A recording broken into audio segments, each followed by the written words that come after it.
ensemble faire appareil, clinique, magasin. L'histoire débute dans une sombre caverne. Quelques torches font office de source de lumière, ainsi que les différents liquides dans des verreries.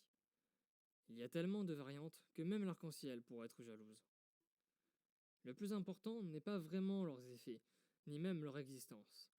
Elles servent juste à introduire deux personnages. Effectivement, cette caverne n'est autre qu'un laboratoire où un maître et son élève y travaillent, non pas pour des recherches, mais pour faire fonctionner leur business. Au départ, c'était un simple lieu de recherche inconnu de tous, jusqu'à qu'un groupe d'aventuriers y pénètre pour assouvir leur soif d'aventure. Afin de les envoyer ailleurs, le maître leur offrit quelques potions utiles et leur ordonna de ne rien divulguer à personne au risque de représailles.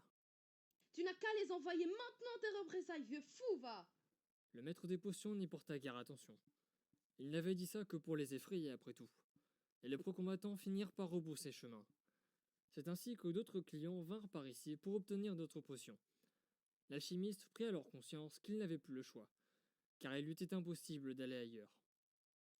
Ainsi naquit un business involontaire où le maître utilisait ses temps libres pour s'occuper de ses recherches. Malgré tout ça, ce revirement de situation avait se trouvé son utilité. Apprendre l'alchimie à son disciple. Au fil du temps, le laboratoire caverneux se transforma en une vraie grotte de tourisme. Jamais le maître n'aurait pensé que ça tourne ainsi. Bien vite, il a dû renoncer à ses recherches pour se consacrer entièrement à la boutique de potions. Pour lui, tout avait échoué. Pas un instant il prit goût à la nouveauté, ce qui n'était pas forcément le cas de son élève, qui appréciait servir les autres. En cela, le maître n'était pas complètement déçu. J'ai enfin compris ta spécialité, mon cher disciple. Avait-il dit un jour rarissime où personne ne venait. Maintenant, retournons dans le présent. Des années passent dans cette grotte, et le vieux scientifique prend conscience qu'une seule main-d'œuvre ne suffirait pas à long terme, à force de voir de plus en plus de voyageurs affluer. Trop asocial pour chercher à recruter, il prend la décision d'inventer un automate pour les épauler et qui serait capable d'exécuter les tâches les plus faciles afin d'aller plus vite pour les commandes. Le maître était autrefois dans la mécanique, donc il se sait parfaitement capable de réaliser une telle chose. C'est la dernière chose qu'il compte faire de sa vie. Son laboratoire allait devenir le paradis des potions à divers effets. Il suffit de 3 ans pour le confectionner et le terminer. Cependant, il l'a prévu uniquement pour une seule situation. Ne cherche pas à l'utiliser avant qu'une grande foule n'arrive et que tu sois surchargé.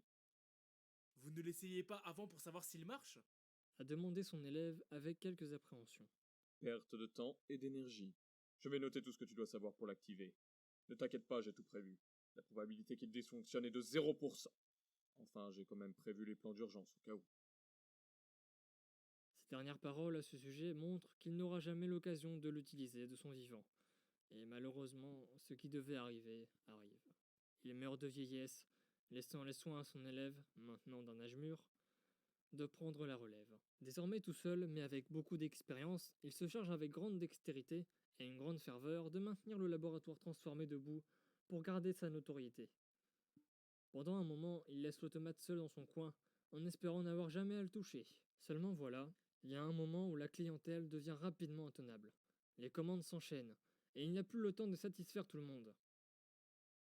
Je n'ai plus le choix. Si je veux survivre, il faut que je l'utilise. Malgré les nombreuses notes de son maître, il n'arrive pas à se décider à le lancer. Il a peur de trop de choses à la fois pour oser l'allumer. Il n'a retenu que la certitude de l'échec. Le temps s'écoule et sa situation est de plus en plus critique. Plus il réfléchit, plus il perd de chiffre d'affaires et plus la clientèle lance des menaces à tout bout de champ. C'est devenu apparemment une des rares boutiques de potions à être située juste à côté d'un donjon. Et merde! Crie un jour le nouveau scientifique. Il allume alors l'automate qui se met aussitôt à effectuer le tour du laboratoire pour tout analyser, puis va au travail. Dans le mouvement, l'élève de son créateur le suit dans l'objectif de l'épauler, et d'un coup, tout revient à la normale. Il a eu peur pendant tout ce temps pour rien. En même temps, l'inconnu peut être parfois imprévisible. Le changement d'une clinique à un magasin force parfois l'utilisation de nouveaux appareils qui peuvent faire trembler. Le changement d'un lieu à un autre force parfois à innover des choses qui peuvent inquiéter. Quand vous changez quelque chose, n'ayez pas peur d'utiliser l'inconnu malgré qu'il peut être inquiétant.